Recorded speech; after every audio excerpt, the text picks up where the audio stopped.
Allez-y, je vous en prie.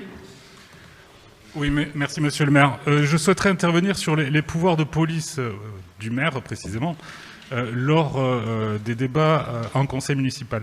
S'il vous plaît, parlez bien dans le micro. Hein. Vous m'entendez? C'est mieux quand vous êtes plus près du micro. Alors, auparavant, je Voilà. souhaiterais, au nom du groupe Tarbes Citoyenne, remercier les services pour nous avoir adressé les propositions de délibération suffisamment tôt pour pouvoir les travailler. Voilà. Maintenant, mon intervention porte sur les articles 14, 15 et 16 du règlement intérieur qui proposent à ce Conseil d'inscrire dans le marbre les pouvoirs de police concernant les débats dans cette Assemblée. S'agissant de l'article 14, il s'agit du pouvoir du président de séance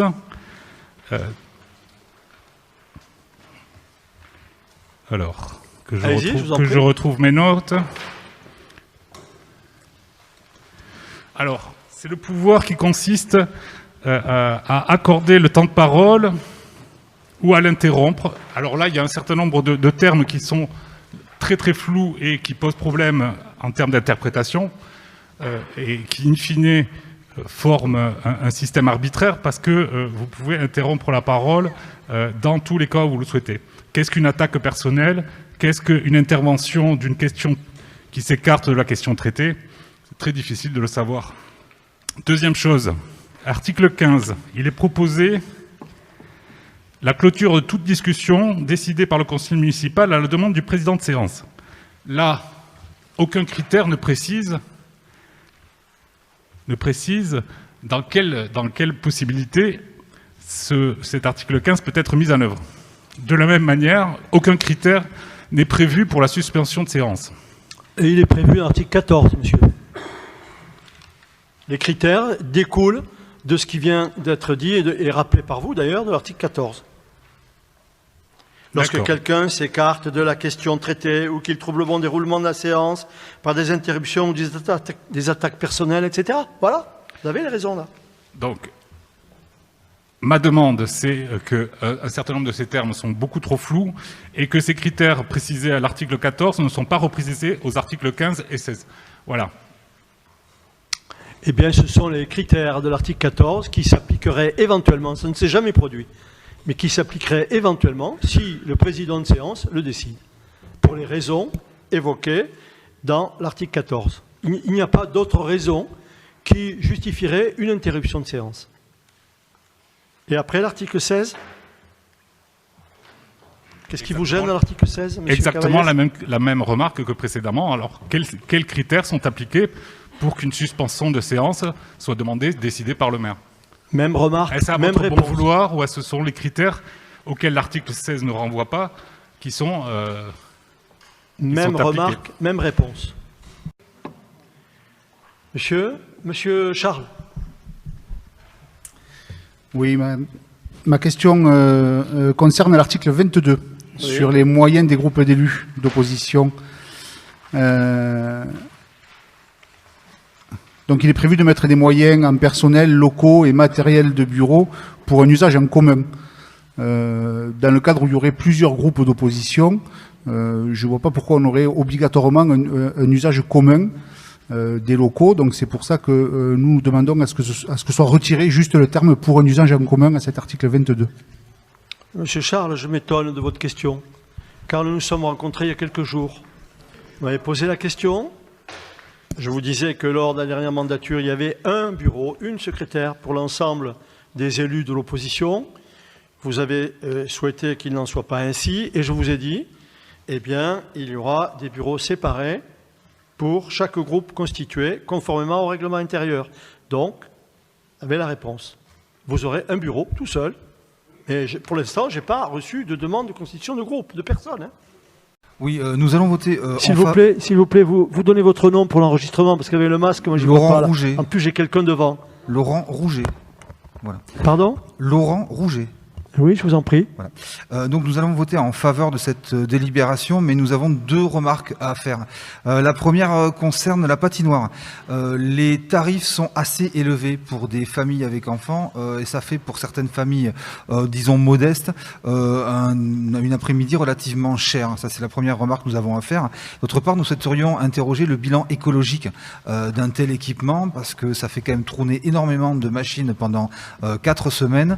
Peut-être que on pourrait envisager pour 2021 une animation alternative et beaucoup plus positive en termes écologiques. La deuxième remarque concerne les commerces. Nous savons que des critères exacts existent. Néanmoins, nous souhaiterions aussi les revoir, éventuellement les resserrer pour 2021, pour favoriser l'économie sociale et solidaire et l'artisanat, la création, l'innovation locale. Des produits bio, des produits fabriqués dans de bonnes considérations environnementales et sociales, des produits de qualité, ce serait quand même à valoriser énormément et ce n'est pas toujours le cas, hein. Les retours sont relativement mitigés en la matière et certains magasins de Tarbes mettent en valeur des produits locaux et innovants et ce serait bien que le marché de Noël fasse la même chose. Voilà.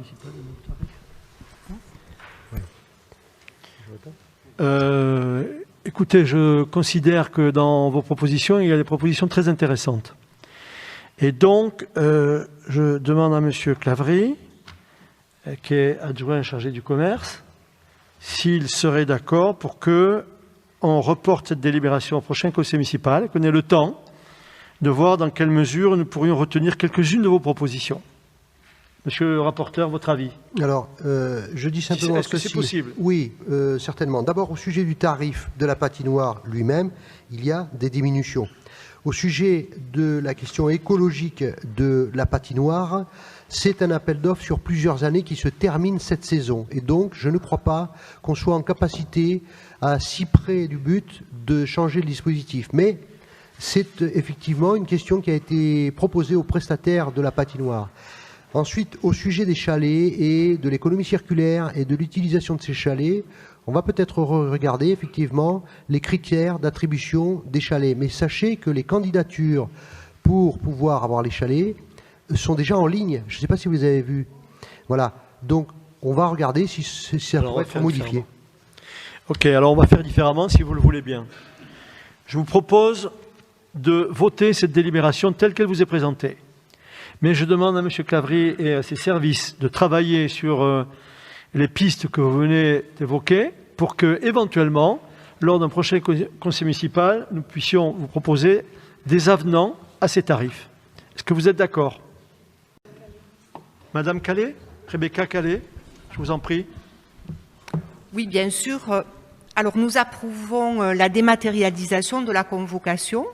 Même nous applaudissons, mais peut-être qu'il serait utile de s'interroger plutôt sur la sobriété et peut-être poursuivre les recommandations de l'ADEME de s'équiper léger. Donc, est-ce qu'il est possible pour un conseiller municipal qui a un outil existant de munir du logiciel dont vous avez parlé, bien évidemment, en respectant toutes les contraintes légales? Kevin, tu peux répondre, Kevin, s'il te plaît? Merci. Alors en fait, ça va dépendre du logiciel qu'on va choisir. Il y a des logiciels qui ne sont pas compatibles avec toutes les machines et tous les types de tablettes. Donc tout ça dépendra de ce logiciel-là, en fait. Du coup, vous n'êtes pas contre ce principe pour ne pas multiplier les outils? Non, du tout. D'accord, merci. Merci, Madame Calais. Y a-t-il d'autres questions? Est-ce que dans la même logique, je suis désolée, est-ce que dans la même logique, on pourrait peut-être essayer d'arrêter les petites bouteilles en plastique et utiliser soit nos contenants, soit des carafes? Ça n'a rien à voir avec l'ordre du jour. On passe à la suite. Ça n'a rien à voir avec l'ordre du jour. Monsieur Charles, vous avez la parole. Merci, monsieur le maire. Nous, on a une difficulté, c'est avec la demande de participation des familles. Nous défendons une école gratuite, réellement gratuite, et demander une participation aux familles. Alors, sur le principe, déjà, ça nous gêne. Et en plus, quand on regarde cette année, il se pourrait même qu'il y ait un problème légal, parce que si on regarde le code de l'éducation, les activités qui se passent sur le temps scolaire et qui sont donc obligatoires, on ne peut pas demander de participation aux familles dans ce cadre-là. Donc s'il n'y a plus d'ateliers à l'extérieur, s'il y a des ateliers à l'extérieur qui dépassent le temps scolaire, on doit demander l'autorisation aux familles, et dans ce cadre-là, on peut demander une participation. Donc là, il y a deux choses. Il y a le principe, d'abord, que l'on défend, de la gratuité de l'école, et il y a ensuite l'aspect légal qui, me semble-t-il, pose problème. Bien, merci. Jean-Claude, tu veux bien donner des précisions, s'il te plaît? Merci beaucoup. Je voudrais simplement répondre à M. Charles, si c'est possible. Je peux répondre à M. Charles? Et oui, c'est ce que je te demande. Oui, excuse-moi. Mais... Bon, quand on a créé le programme en 2010, c'était la volonté du maire de Tarbes que ce programme soit entièrement gratuit. Il l'avait demandé à l'inspecteur d'académie de l'époque, qui avait demandé à ce qu'au contraire il soit payant, parce qu'il estimait que ce qui était gratuit n'était pas de qualité. Ce n'était pas ressenti comme un programme de qualité. Pour cette année, personnellement, je suis tout à fait d'accord avec M. Charles. S'il arrive à convaincre l'inspecteur d'académie, le DAZEN, on est en capacité de le faire, si M. le maire est d'accord également. Mais c'était sa volonté en 2010, donc je ne vois pas pourquoi il aurait changé. Donc il suffit simplement de demander au DAZEN s'il est d'accord, et on peut financer. Personnellement, je n'y vois aucun obstacle compte tenu de la modicité des recettes en question. Monsieur Charles, donc, vous serez suivi vraisemblablement. Monsieur Charles. Oui, j'ai deux petites questions. Alors, il y en a une que j'ai déjà évoquée en commission, donc ça va aller vite, je pense. Bon, vous nous excuserez, mais on est un peu novice dans l'exercice.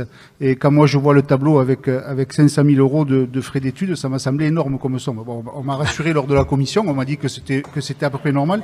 Mais juste, j'aimerais avoir une petite précision, c'est est-ce que la maîtrise d'œuvre est comprise dans ces frais d'études? Ça, c'était ma première question.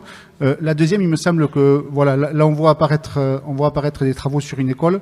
Il serait sans doute judicieux qu'on se pose sur l'ensemble de la mandature la question de faire un diagnostic des écoles et prévoir un plan pluriannuel, peut-être des travaux sur l'ensemble des écoles tarbaises. Je vous remercie. Merci, M. Charles. Je vais vous faire une confidence. Je partage votre sentiment sur le coût des frais d'études et des honoraires en général. Mais il se trouve que ce sont malheureusement les pourcentages qui sont appliqués et qui résultent du choix qui a été fait par le jury concernant le maître d'œuvre et de tous les prestataires qui l'accompagnent. Monsieur Krasfaï, vous voulez ajouter quelque chose ou non? Non, je rajouterai qu'en plus, ils ont été réduits à la demande de Monsieur le maire. Oui, c'est vrai, je vais oublier. Y a-t-il d'autres questions? Oui, Monsieur Charles. Oui, juste une petite précision, parce que ça a été évoqué aussi lors de la même commission. On n'est pas contre le principe, bien sûr, puisqu'on reconduit quelque chose qui existait déjà, mais juste pour savoir si le fait de garantir ces emprunts de la part de la mairie, alors je sais pas comment exprimer, mais offre un avantage ou permet, par exemple, au CCAS de pouvoir obtenir des logements auprès de promologistes pour des personnes en difficulté qui seraient suivies par le CCAS. Très bonne question. La réponse est oui. Madame Doubrère va d'ailleurs vous donner des précisions. La réponse est oui. Je précise que là, vous l'avez compris, il s'agit d'emprunts souscrits très antérieurement à des taux supérieurs. Là, il y a une renégociation, une restructuration des emprunts à des taux très inférieurs. Comme c'est nous qui avions donné la garantie à l'époque, nous la redonnons bien évidemment aujourd'hui. Mais depuis quelques années maintenant, ce n'est plus nous qui donnons les garanties. C'est l'agglomération. Madame Doubrère? Non, mais je partage complètement la question de Monsieur Charles, d'autant que je l'ai reposée en commission et je vous assure effectivement de ce que vient de préciser Monsieur le maire. Effectivement, on peut obtenir des logements pour nos bénéficiaires du centre communal.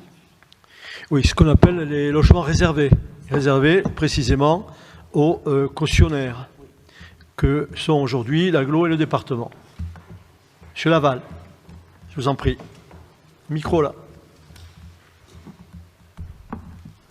Oui, merci Monsieur le maire. Je voudrais préciser que, concernant cette attribution de logements, ils font surtout l'objet d'une négociation au sein d'un comité logement qui réunit les acteurs sociaux du département, de la ville et les bailleurs, de façon à répartir chaque mois, je crois que c'est chaque mois qu'ils se réunissent, les logements nécessaires aux personnes qui en font la demande sur les logements qui ont été notamment dans les quotas des uns et des autres. Mais la commune de Tarbes, ainsi que les différentes communes de l'agglomération, enfin pour ceux que je connais, le département, participent à ces comités de logement à travers de leurs représentants, assistantes sociales notamment, et négocient à chaque fois au mieux, en fonction de l'intérêt du public, la place dans tel ou tel logement qui effectivement fait partie de ce quota, mais qui n'est pas attribué généralement directement par le maire, mais par ses représentants de leur centre de CCAS au sein de ce comité logement, par un travail social qui est fait auprès de chaque personne et une adéquation au mieux entre les logements proposés par les différents bailleurs sociaux et les publics concernés. Avez-vous des questions à poser à M. Laval? Oui. Madame Calais? Tu réponds, Frédéric? Oui. Oui, nous souhaiterions avoir quelques précisions sur le calendrier, et notamment ce débat annuel et ce bilan qui nous permettrait aussi à nous, nouveaux élus, de connaître les modalités et de connaître peut-être les organismes de formation auxquels que nous pouvons solliciter. Et la deuxième remarque, c'est que nous souhaiterions savoir si les mandatés dans les différentes commissions ou dans les différentes instances, et notamment par exemple au CCAS, peuvent eux aussi bénéficier de formation. Frédéric? Pas de problème. Hein. Vas-y, Frédéric. Oui, bien sûr. Concernant les organismes de formation, il y aura des formations qui seront proposées au conseil municipal par des organismes qui nous ont contactés, mais vous pouvez aussi avoir vos propres organismes de formation qui vous sollicitent et sur lesquels vous pouvez faire une demande. Par contre, cette demande doit venir au conseil municipal, enfin doit arriver dans les services et doit être validée par les services sur l'ensemble du plan de financement, puisque l'enveloppe est restreinte et on ne peut pas non plus l'attribuer entièrement à un organisme ou à un autre, donc il faut aussi faire valider cette demande par les services. Pour que... Si je peux me permettre, les demandes que vous pourriez proposer, il est souhaitable, bien évidemment, qu'elles aient un lien, les formations que vous souhaiteriez effectuer, avec votre engagement municipal. C'est souhaitable. On a vu dans le passé des formations qui n'avaient rien à voir. Je pense que tout ça est compréhensible. Alors, il y a normalement, on a prévu une formation le 15 octobre prochain à 17 h, où les élus... Qu'est-ce qu'il y a écrit? Moi, je n'arrive pas à lire, je suis désolé. Hein. Viens.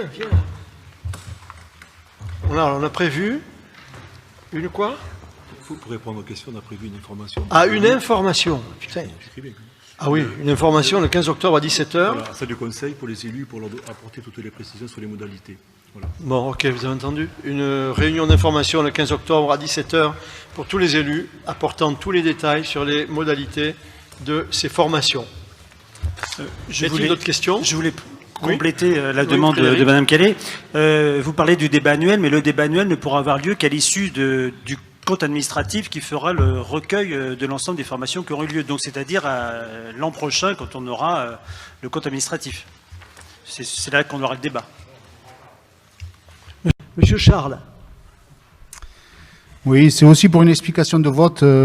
Nous allons voter contre cette délibération. Alors, ce n'est pas parce que le budget baisse, bien évidemment. La première chose, c'est qu'on se pose la question de l'opportunité de cet investissement de près de 10 millions d'euros sur un nouveau palais des sports. Est-ce qu'on en a réellement besoin? Est-ce que la population tarbaise en a réellement besoin? Et la deuxième question que j'ai évoquée aussi en commission et à laquelle on m'a partiellement répondu, c'est que nous ne comprenons pas pourquoi c'est une infrastructure sportive, pourquoi c'est pas pris en charge par l'AGLO, puisqu'il me semble que la compétence infrastructure sportive maintenant doit être gérée par l'agglomération. Merci. Bien, Monsieur Charles, je suis surpris par votre question, ce qui me prouve que vous ne fréquentez pas souvent le Palais des Sports. Et je vous engage à aller regarder le Palais des Sports tel qu'il est encore aujourd'hui, à l'extérieur. L'intérieur, nous l'avons rénové il y a quelques années. Monsieur Lagoniel le sait bien. Il faisait partie de ceux qui l'avaient décidé. Mais allez voir l'extérieur aujourd'hui. Et je prie, voyez-vous, je prie pour que l'extérieur tienne encore pendant quelques mois le temps de commencer la construction du nouveau palais des sports qui va être construit juste à côté. Deuxièmement, pour ce qui concerne les compétences de la communauté d'agglomération, la communauté d'agglomération a compétence pour les infrastructures sportives d'intérêt communautaire. Pour l'instant, en l'occurrence, il s'agira du bâtiment 313 où un nombre important d'associations sportives de l'agglomération pourront venir. Pour l'instant, le Palais des Sports est utilisé essentiellement par des clubs tarbés. Et donc, il ne peut pas y avoir ni d'intérêt supracommunal et encore moins d'intérêt communautaire. Position, oui. Madame Lahutte. Je vous en prie. Oui, nous allons bien entendu voter pour cette modification du règlement concernant l'opération façade. Mais nous aimerions aller plus loin, aller voir ce qu'il y a derrière ces belles façades. Quelquefois des logements limite insalubres, des passoires thermiques, souvent inadaptés, des conditions de vie difficiles pour nos concitoyens. Les propriétaires de ces logements, que parfois ils occupent, doivent absolument connaître les différents soutiens apportés par l'État et les collectivités pour l'amélioration de l'habitat. Il serait intéressant que la ville soit porteuse de ces informations. Et puis nous avons également disséminé dans plusieurs endroits de la ville des logements indignes. Pendant le confinement, nous avons énormément pensé à ces familles confinées dans ces taudis. Nous ne pouvons plus accepter cela. Nous devons rendre la dignité à ces personnes et à notre ville. Dans notre programme, nous avions mis en avant le permis de louer, que vous aussi, monsieur le maire, vous aviez en promesse de campagne, puisque nous vous avons entendu dire que ce projet était en étude et que vous le mettriez en place dès que vous seriez élu. Et alors, quelle est la question? Eh bien, la question, vous êtes élu, alors quand c'est qu'on va mettre en place le permis de louer? Bien sûr qu'on va le mettre en place. Voilà. Mais pour l'instant, on prend le temps de réfléchir et de définir le périmètre le plus adéquat. Il est hors de question, je tiens à le préciser pour que ce soit clair, d'instaurer un permis de louer sur l'ensemble de la ville. Ça va de soi. Je ne vous cache pas que quand on a annoncé qu'on instaurerait un permis de louer, il y a eu des réactions étonnées de la part notamment de bailleurs sociaux. Le permis de louer, il a un objectif, c'est de lutter contre le logement insalubre. C'est de lutter contre les propriétaires qui louent n'importe quoi dans n'importe quelles conditions de façon absolument honteuse. Et donc, pour pouvoir agir utilement, il est nécessaire au préalable d'identifier les îlots sur lesquels ces problèmes se posent pour que le permis de louer impose aux propriétaires avant de louer des conditions de salubrité minimales.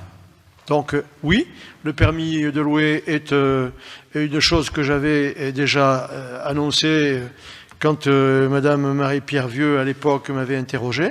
Nous n'abandonnons absolument pas ce projet, mais nous y travaillons parce que nous voulons y travailler d'abord avec l'UNPI, l'Union nationale des propriétaires immobiliers, parce que là aussi, quand on a annoncé qu'on allait mettre un permis de louer, je ne vous dis pas lever de bouclier, en nous disant mais de quoi vous mêlez? On dit mais attention, ce n'est pas fait pour vous empêcher de louer, c'est fait pour empêcher les propriétaires véreux de louer des locaux insalubres à des personnes en difficulté et de profiter de ces personnes en se faisant payer des loyers par la caisse d'allocation familiale ou par d'autres organismes. Voilà l'objectif. Mais pour cela, il faut identifier les îlots et les fauteurs de troubles. Et on le fera, ne vous inquiétez pas.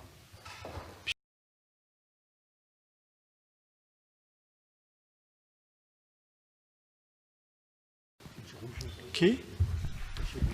Oui, nous souhaiterions séparer les deux votes, d'un côté la Ligue de l'enseignement et de l'autre le parvis. Je m'explique, nous avons des réserves à émettre concernant le parvis, d'une part sur son périmètre d'intervention, d'autre part sur le partenariat qui est reconduit de manière, à notre sens, trop systématique, et enfin sur l'identité, la lisibilité et la programmation même des nouveautés, qui est une véritable pépite dont nous considérons qu'elle est pour l'instant mal exploitée. Le parvis a un bilan absolument désastreux en ce qui concerne la direction sortante. Par exemple, il y a eu une condamnation de 10 000 € pour harcèlement moral, il y a eu des démissions en chaîne, des passages au prud'homme, des poursuites pour licenciement abusif, etc., etc. Nous souhaitons nous aussi que la ville de Tarbes reparte au mieux avec un parvis qui repartirait au mieux, et nous demandons dès lors, d'une part, une réflexion sur les nouveautés et d'autre part une rencontre de la commission culture avec le nouveau directeur dont nous avons nous aussi des échos très positifs et pas seulement monsieur le maire et monsieur l'adjoint à la culture mais toute la commission culture. Il nous semble que ce serait le minimum que monsieur Esquerré vienne rencontrer cette commission. Voilà. Donc je rappelle que nous demandons une séparation de ces deux votes. Merci. Sur la deuxième remarque, j'approuve. Et je demande au président de la commission de la culture, en effet, de demander à M. Esquerré s'il veut bien rencontrer les membres de la commission de la culture de la mairie de Tarbes. Quant à vos autres remarques, bien évidemment, je n'adhère absolument pas. Je vous laisse la responsabilité de vos propos. Y a-t-il d'autres remarques ?